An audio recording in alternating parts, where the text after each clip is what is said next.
Bienvenue dans cette première partie de la formation implémentation d'algorithmes de machine learning avec Raspberry Pi, une formation assurée par Tanit Training et Consulting. Aujourd'hui, nous allons apprendre à installer le système d'exploitation sur la Raspberry Pi, une étape essentielle pour préparer notre carte à accueillir des projets d'intelligence artificielle. Suivez attentivement les étapes pour une installation réussie. Il existe deux façons d'utiliser la carte. La première consiste à y brancher un clavier, une souris et un écran, mais cette méthode n'est pas très pratique pour les applications embarquées.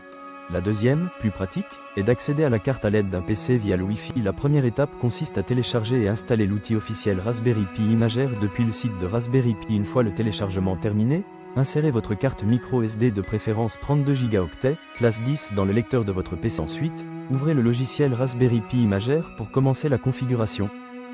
Dans l'interface de Raspberry Pi Imager, choisissez d'abord le modèle de votre carte, ici la Raspberry Pi 4.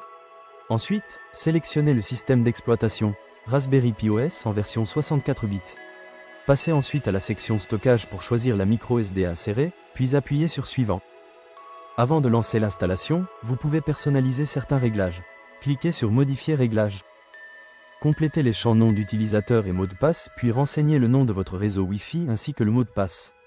N'oubliez pas de choisir le type de clavier en français. Activez SSH pour permettre l'accès à distance à votre Raspberry Pi. Cela est utile pour gérer votre appareil sans avoir besoin d'une connexion directe. Appliquez les paramètres personnalisés et confirmez les modifications. L'imager va maintenant écrire le système d'exploitation sur votre carte micro SD. Ce processus peut prendre quelques minutes, soyez patient. Une fois le processus d'écriture terminé et avant d'éjecter la carte micro SD, ouvrez le fichier cmdline.txt qui se trouve sur la micro SD et ajoutez la ligne suivante, IP égale 192.168.0.11. Ensuite, fermez le fichier.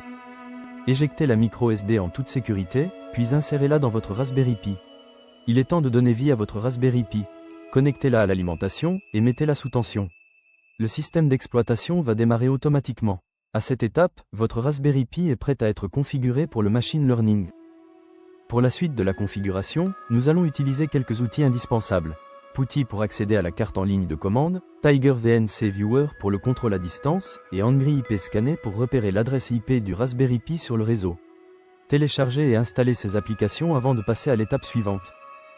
Lancez PuTTY et entrez l'adresse IP de votre Raspberry Pi pour établir une connexion.